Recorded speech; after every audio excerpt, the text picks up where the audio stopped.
जी, सबसे पहले तो मैं आपका भारतीय जनता कार्यालय में स्वागत करूंगा। आप जितने भी मीडिया के मित्र यहाँ पर आए हैं, आप सबका यहाँ पर स्वागत। मेरे साथ आज यहाँ पर जिला के माइनॉरिटी मोर्चा के प्रधान कौशल राठौड़ जी और हमारे जिला के सचिव हाकिम सिंह रुकवाल जी भी हम सब के बीच में हैं। हमने परसों यहाँ प्रोटेस्ट किया था, आप सबको पता है, जब हमारे एमएलएज को वहाँ मार्शल के सीट के बाहर ले जा रहे थे, तो वहाँ उस वक्त हम यहाँ प्रोटेस्ट कर रहे थे। तो उस वक्त जो माहौल था वो बड़ा गर्मा गर्म माहौल था। उस माहौल में हम यहाँ प्रोटेस्ट कर रहे थे और थोड़ी सी हमने बाइट भी दी। तब क्या हुआ था कि हीट ऑफ द मोमेंट में, स्लिप ऑफ टंग में थोड़ा सा मुझे जो लगा कि मैंने जो महराज मलिक के वालिदैन का भी नाम उसमें इन्वॉल्व किया, उसका मुझे खेद है। मैं उस खेद व्यक्त करने के लिए आप सबको यहाँ बुलाया है। मुझे उनके बारे में ऐसा नहीं बोलना था। हालांकि महराज मलिक तो वो तो मोदी जी के बात के लिए भी बोलते हैं, तब किसी को कोई तकलीफ नहीं हुई। उन्होंने बोला कि मोदी जी क्या उनका उसका बाप भी मुझे नहीं हटा सकता, लेकिन तब किसी ना कोई मीडिया के चैनल ने किसी ने वो खबर चलाई और ना किसी सियासी कार्यकर्ता ने उस पर टिप्पणी की। तो मेरी उस बाइट को बड़ा बढ़ा चढ़ा के मीडिया में चलाया गया। तो मुझे उसके लिए मतलब सीरियसली खेद है, क्योंकि महराज के माता पिता मेरे माता पिता के समान हैं। मुझे उनके लिए ऐसा नहीं बोलना चाहिए था, इसके लिए तो मैंने यहाँ ही आपको बुलाया था, आप आए। उसके बाद मैंने देखा कि यहाँ के डीडीसी हमारे हैं हाशमी, एडवोकेट हाशमी साहब, अपने आप को बोलते हैं मैं जी लॉ का स्टूडेंट हूँ। वो परसों मीडिया में बाइट दे रहे थे, गाड़ी चला रहे थे, उन्होंने सीट बेल्ट नहीं पहनी थी और गाड़ी चलाते हुए वो बाइट दे रहे थे।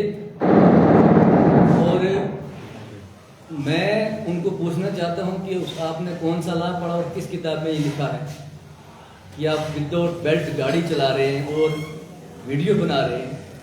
आप एक एडवोकेट हो और एक रिप्रेजेंटेटिव भी हो, तो आपके जो फॉलोअर्स हैं वो क्या सीखेंगे आपसे? आपने कौन सा लॉ पढ़ा है, मुझे उसका ज़रा आप बताएं कि आपने किस धारा का उल्लंघन किया है, ज़रा उसका भी आप मुझे बताएं। और आप बड़ी बड़ी बातें करते हैं, आप बोलते थे नहीं जी इन्होंने उमर अब्दुल्ला के खिलाफ ऐसा बोला। तो हमने उमर अब्दुल्ला के खिलाफ यही बोला कि उमर अब्दुल्ला जी ने जो जब उन्होंने मैनिफेस्टो पहले जारी किया, उन्होंने बोला कि हम 370 को वापस लाएंगे, हम यहाँ स्टेट को रिस्टोर करेंगे और बहुत सारी उन्होंने उसमें बताई। और जिस दिन रिजल्ट निकला, रिजल्ट के दूसरे दिन आप सब लोगों ने देखा होगा, उस दूसरे दिन उन्होंने बताया कि जी 370 पर बात करना आज के टाइम में बेवकूफ़ी है। उन्होंने ये बात बताई, आप सबको पता है कि 370 पर बात करना आज के टाइम में बेवकूफ़ी है। और जैसे ही असेंबली चली, असेंबली में जो बातें होनी थी वो ना करते हुए पहले दिन पीडीपी ने उसका रेजोल्यूशन लाया और एमसी ने सोचा हम पीछे रह गए, तो जम्मू कश्मीर को आग में झोंकने के लिए उन्होंने दूसरे दिन रेजोल्यूशन लाया और वहाँ बड़ी बड़ी बातें करने लगे। इसलिए मैंने आप सबको बताया, हाशमी साहब जब यहाँ डीडीसी का चुनाव वो लड़ रहे थे, तो उन्होंने बड़े बड़े लोगों से वादे किए थे। उन्होंने बोला था बखना में रोड पहुंचाऊंगा, उन्होंने बोला था मैं छहरोद में रोड पहुंचाऊंगा, और ना तो बखना में रोड पहुंची और ना छहरोद में रोड पहुंची। हाशमी साहब आप पहले बखना में रोड पहुंचाओ, पहले छहरोद में रोड पहुंचाओ, फिर अब धारा 370 वापस लाओ। मेरी पंचायत का एक गाँव है, छोटा सा गाँव माठड़ी में एक मोड़ा है बोंडार के लोग पानी के लिए तरस रहे हैं। उनके चल के उनके पाँव के जूते बेचारों के 3 बार टूट गए, उनको पानी नहीं है। हाशमी साहब अगर आप इतने बड़े नेता हैं, इतने बड़े एडवोकेट हैं, तो पहले बोंडार वालों को पानी दिलाओ, उसके बाद आप 370 दिलाओ। आप एक छोटा सा काम, उन्होंने पीआरआई ग्रांट में पानी के लिए पानी सैंक्शन करवाया था, 2 लाख रुपए उन्होंने अपने पीआरआई ग्रांट में रखा था। उसकी टेंडरिंग हुई, अलॉटमेंट हुई, काम हुई, पेमेंट भी हो गई, लेकिन पानी वहां नहीं पहुंचा। आधी पाइपें लगी, उठा के कोई लोग ले गए। हाशमी साहब आपके नाक के तले पानी पहुंचा नहीं, गांव में पाइप पहुंची नहीं और डिपार्टमेंट ने पानी निकाल दिया, अपना पेमेंट निकाल ली और पानी वहां पहुंचा नहीं। तो मुझे लगता है कि आप भी उनके साथ मिले हुए हैं। अगर आप उनके साथ मिले हुए नहीं तो आप इंक्वायरी कराओ इस बात पे कि कैसे, अगर पानी गांव में नहीं पहुंचा तो उन्होंने पेमेंट कैसे निकाली डिपार्टमेंट ने, आप इस पर इंक्वायरी कराओ और उसके बाद में आप 370 यहाँ के लोगों को दिलाना। आपकी डीडीसी कॉन्स्टिट्यूंसी में 14 पंचायतें आती हैं, 14 में से 12 पंचायतों में आपको मुंह की खानी पड़ी नेशनल कॉन्फ्रेंस को, जो कि नेशनल कॉन्फ्रेंस का गढ़ था, जहां से आम आदमी पार्टी वोट ले गई। वो आपने कितना काम किया वो तो यहाँ से साबित हो जाता है कि जठेली पंचायत से नेशनल कॉन्फ्रेंस की हार हुई, डोंगरू पंचायत से हार हुई, गड़तर ए से हार हुई, गड़तर बी से हार हुई, मलवाना वेस्ट से हार हुई, आपकी मलवाना ईस्ट से हार हुई, धड़ा से हार हुई, महाला से हार हुई। एक धल खनपुर पंचायत है गुंदना ब्लॉक में जहाँ से नेशनल कॉन्फ्रेंस ने लीड ली है, और यहाँ भट्ट ब्लॉक में एक बबोर पंचायत है, वहाँ से जो आपके अलायंस का कैंडिडेट है उसको लीड मिली है। बाकी जोधपुर में आपका बुरी हालत हुई है, झिझोत में आपकी बुरी हालत हुई है, और रोहती पलरना में आपकी बुरी हालत हुई है। आप कितने बड़े नेता हो वो आपको लोगों ने बता दिया है कि 14 पंचायतें आपकी टेरिटोरियल कॉन्स्टिट्यूंसी में आती है, और 12 पंचायतों में नेशनल कॉन्फ्रेंस को जबरदस्त शिकस्त का सामना मिला है। और आप बड़े आप बोलते हो लोगों को बेवकूफ बना रहे हो, यहाँ बोल रहे हो हम 370 वापस लाएंगे। जब आपने चुनाव लड़ा था तब भी बोल रहे थे मैं 370 वापस लाऊंगा। हाशमी साहब, आप पहले भोंडार के लोगों को पानी दो, मैं आपको चैलेंज करता हूं यहाँ से, आप उसकी इंक्वायरी करके मुझे दिखाओ कि कैसे डिपार्टमेंट ने पेमेंट कर दी और वहां पानी आज तक नहीं है। वो लोग आज भी 2-2 किलोमीटर दूर वहां की माताएं बहनें जाती हैं और पानी उठा के लाती हैं सर पर। ये आपके लिए शर्म की बात है, और आप बड़ी बड़ी बातें करते हैं। आप बोलते हैं मैं लॉ का स्टूडेंट हूं। आपने कौन सा लॉ पढ़ा है? क्या जम्मू कश्मीर की अपनी जो असेंबली है वो क्या पार्लियामेंट से बड़ी है? वो क्या सुप्रीम कोर्ट से बड़ी है?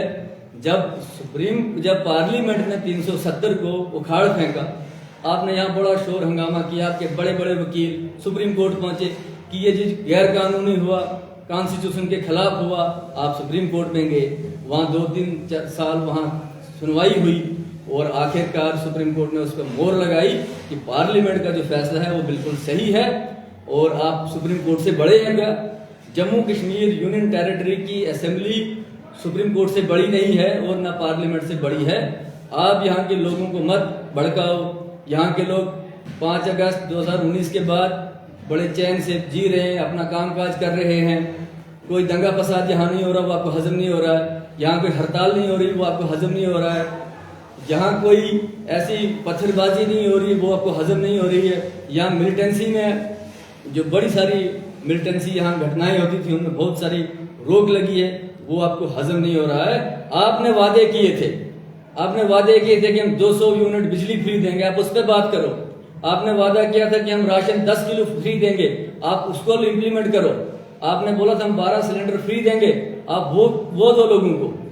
आप ऐसा कंट्रोवर्शियल वहां बिल लेके आएंगे असेंबली में, और बीजेपी वहां हाथ पर हाथ धरकर बैठेगी।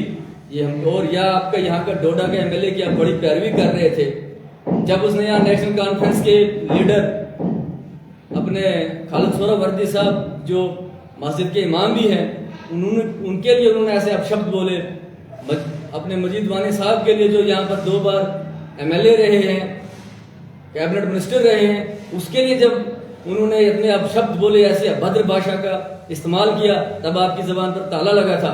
तो हमने परसों छोटा सा प्रोटेस्ट कर दिया, आपको बड़ी मिर्चें लगी, आपकी मिर्चें आपको मुबारक। लेकिन जम्मू कश्मीर में हालात बिगाड़ने के लिए नेशनल कॉन्फ्रेंस, कांग्रेस, पीडीपी या आम आदमी पार्टी कोई भी बिल लाएगी, कोई भी बात करेगी, तो बीजेपी उसका डट के मुकाबला करेगा। महराज मलिक वहां नेशनल कॉन्फ्रेंस की सपोर्ट कर रहा है कि बोल रहा है जी धारा 370 वापस लानी है। वह तुम्हारा आका जो वहां अरविंद केजरीवाल दिल्ली में बैठा है, जब धारा 370 को तोड़ा था उसने वहां वोट दिया था। तुम्हारा ये जो आज चीफ मिनिस्टर है यहाँ पंजाब का, वो मेंबर पार्लियामेंट था तब, उसने वहां वोट दिया है। पहले तुम उनसे बात करके पूछ लो कि वो धारा 370 को वापस लाना चाहते हैं कि तोड़ने के हक में है। और महराज मलिक, अगर तुम बदतमीजी करोगे, एमएलए छोड़ के तुम कुछ भी बनो, अगर तुम बदतमीजी करोगे तो उसका जवाब भी बदतमीजी से ही दिया जाएगा। क्योंकि ये कहावत है कि लातों के भूत बातों से नहीं मानते। हमने आपको पिछली बार प्रेस कॉन्फ्रेंस में यहाँ समझाया था। वो एक इलाके से गुजर रहे थे, वहां एक जगह वो खड़े हो गए और कुछ जयचंद भी वहां उनकी बातों पर तालियां मार रहे थे। उन्होंने वहां बताया कि जी मैं पीछे एक हिंदू गांव से निकला, वो मेरे पास नहीं आए, तो बोलने लगा उनको कि मैं जी यहाँ का एमएलए बन गया हूँ, मुझे मोदी का बाप भी नहीं हटा पाएगा। महराज मलिक, तुम एमएलए बने हो 5 साल के लिए, तुम कोई भगवान नहीं बने हो यहाँ के, और तुम किसी को घर से नहीं निकाल पाओगे। अगर कोई हिंदू तुम्हारे सामने या मुसलमान तुम्हारे सामने नहीं आएगा, बड़े सारे लोगों ने यहाँ मीडिया में बोला कि हम उसको तस्वर ही नहीं करते हो एमएलए। ऐसा बदतमीज आदमी, जाहिल आदमी जो चुने हुए लोगों को, जिस बीजेपी को सबसे ज्यादा वोट शेयर जम्मू कश्मीर में मिला है 26%, जिन लोगों ने वोट दिया है उनके रिप्रेजेंटेटिव्स को यहाँ का महराज मलिक एमएलए गधों की जमात बोलेगा, गधों की टोली बोलेगा, तो महराज मलिक पर यहाँ से फूलों के हार नहीं बरसेंगे। हम कहेंगे कि महराज मलिक से बड़ा गधा आज की डेट में जम्मू कश्मीर में कोई नहीं है। मैंने ये बात परसों भी बोली थी और ये आज फिर से आपको बोलना चाहूंगा, क्योंकि कल फिर उसने बोला, उसने 10 मिनट के असेंबली में बोल दिया, उसने सोचा पता नहीं मैंने कौन सा बड़ा पहाड़ तोड़ दिया। तुम पिछले 10 साल से चिल्ला रहे हो मैं इनकलाब लाऊंगा, मैं मजलूमों के हक की बात करूंगा, मैं पता नहीं कौन कौन सी बातें करूंगा, और तुम एमएलए बनने के बाद, मैं आपसे मेरे मीडिया के भाइयों से थोड़ी सी शिकायत रहेगी, एमएलए बनने के बाद महराज मलिक गाड़ी के छत पर चढ़ के आता है, यहां से वो कपड़ा पहनता है और जाके पुलिस वालों को धमकाता है, तहसीलदार को धमकाता है, एसएचओ को धमकाता है, और आप लोगों की हिम्मत नहीं हुई कि उसकी वो बाइट उसकी वो चलाएं। और आपकी एक मीडिया का भाई भी उसके साथ में बैठा था, हमने चलाई सर। वो एक मीडिया का आपका साथी, वो भी उसके साथ गाड़ी के छत पर बैठा था, और वो अपने आप को बोलता कि मीडिया वाला है, जो एक छत पे बैठ के गाड़ी के छत पे डंपरों में लोगों को भर के ला रहे हैं। पुलिस ने अपना काम किया, एडमिनिस्ट्रेशन अपना काम कर रही थी और वो उनको धमका रहा था। मैं एडमिनिस्ट्रेशन के भी सभी लोगों को बताना चाहूंगा कि देखो, गलत काम किसी को करने मत दो, और जो गलत करता है उसके खिलाफ अब सख्त से सख्त कार्रवाई करो। महराज मलिक कानून से बड़ा नहीं है। जम्मू कश्मीर का जो कानून होगा उसके मुताबिक ही यहाँ सब कुछ चलेगा। यहाँ कोई महराज मलिक की अलग से कानून नहीं चलेगी। जो यहाँ के संविधान में, जो हिंदुस्तान के संविधान में है, वही यहाँ होगा, उसके अलावा यहाँ कुछ नहीं होगा। Thank you. इसमें शोर ही बड़ा ज्यादा आ गया।